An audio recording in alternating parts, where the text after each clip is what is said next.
Thanks for joining us, beautiful people. So today we are making jollof rice native style. And to our stew beef, we're going to be needing some ginger paste, our green herb and spice blend, as well as some garlic paste. We also need to season, so I have some salt, crushed black pepper, and you just want to really stir it in to combine everything. Now, a couple of the ingredients are still frozen, so we're going to place the lid on and turn the heat to medium setting. Then cook for the next 20 minutes or until the beef tenderizes to your preference. And as always, friends, I encourage you to tweak the recipe to suit what you like. So you can use chicken or just fish for this recipe. So it's been 20 minutes. Everything is tenderized and the beef is tasting super good. So we take it off of the range and set it aside until we are ready to incorporate it into our jollof. Moving right along, friends, we're going to prepare the jollof stew base, and for that we're going to be needing our green herb and spice blend, and I have linked the recipe for that below in the description box. We also need 1 habanero chili, and let's also add some garlic paste. We also have some ginger paste. We love that earthiness that ginger offers in our jollof stew. Let's not forget the onions and that savory sweetness that red bell peppers offers in this pot is an absolute necessity. So throw that in there, blend till you have a beautiful chunkiness, and then place your pot on medium heat and pour your palm oil in there. And of course, you can use any oil you like, but this is native jollof rice. So we want to be close as possible to the original authentic recipe, okay? And now I have just added some king mackerel that's cured. We call this momone or lunchla. In Ghana, I tell you what, you must have this in here too because it takes the flavors over the top. Y'all, you're gonna love it in here. Cook for about 2 minutes so that you can perfume the oil. And then add your blended stew base, incorporate it by stirring. And to bring the nativeness of this recipe to the forefront, we're going to need to add these ingredients right here. I have some dawadawa, also known as locust bean. I know Nigerians call this iru. It is available at your local African or Ghanaian store. We have also added some smoked dry herrings. Now, these 2 ingredients take the flavors truly over the top to the native land. Let me tell you, you have to have these ingredients in here. Now you're going to stir it in to combine, and you're going to continue to cook on medium heat, and then add some salt and some crushed black pepper because you're in a novice kitchen, okay? Now you're also going to need to add your bouillon. You can use chicken or vegetable bouillon, but I'm adding my all-purpose seasoning. Stir that in and continue to cook for the next 6 to 8 minutes.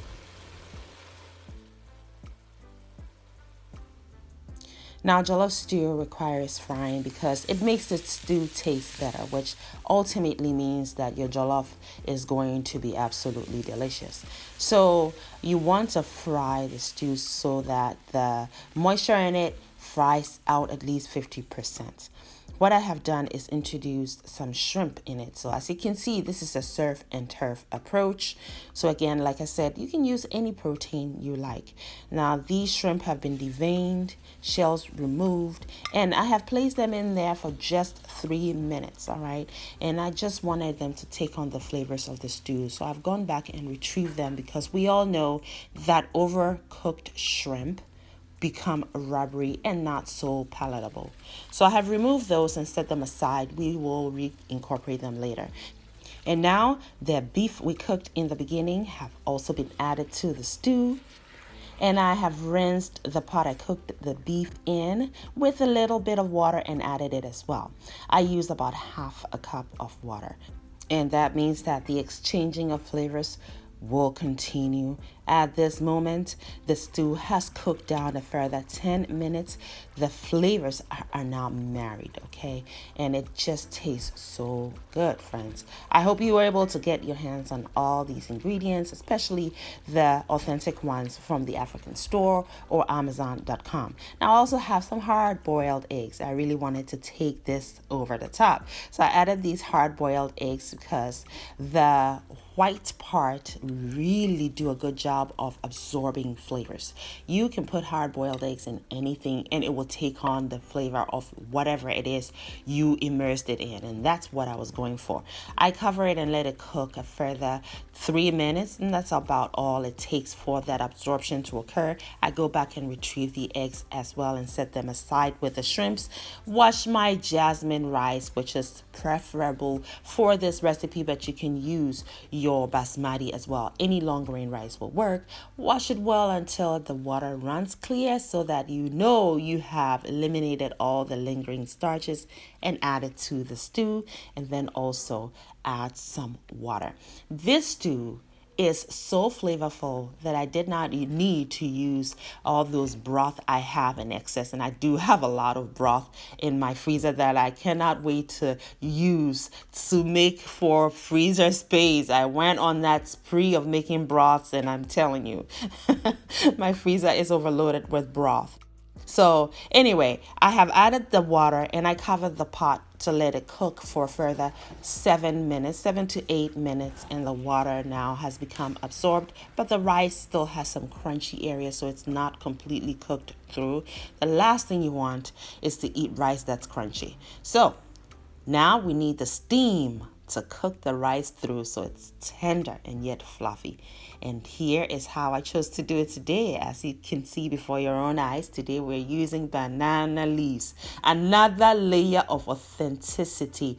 Yes, that flavor is mind-blowing. So if you have access to that, use it.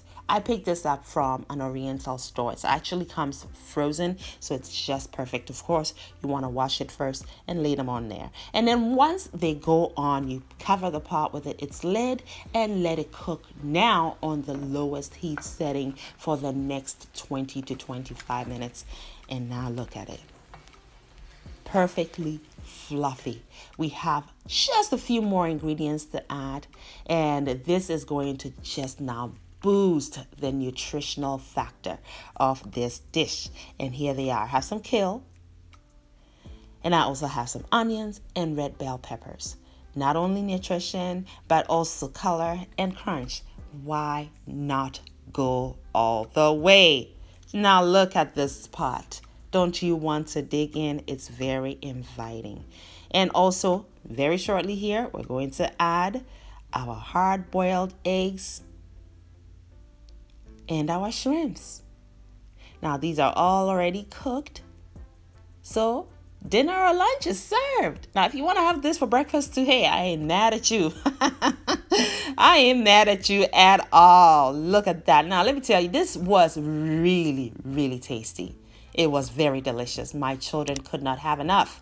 So I hope you try it. I thank you so much for joining us today. I hope that this dish has inspired you to give it a shot. I hope you learned a thing or two. So I took this recipe and kind of made it my own. So please do the same. And you see now it is yours and my favorite moments here in Anava's kitchen. What time it is, y'all? Yes, indeed. I heard you. It is chop time. Yes. So dig in. You see, I threw that fork away. I'm like, you're wasting my time. Me de mami a tribi crown. I'm fine from me how far. Chop time. Thank you, beautiful person, for watching the video all the way to the end. Kindly leave me a comment and subscribe down below. And don't forget to share the video as well. Also, watch more videos. It is chop time, and here in Anava's kitchen, chop time is always yes, friends. So pull up a chair. We are all friends and family here.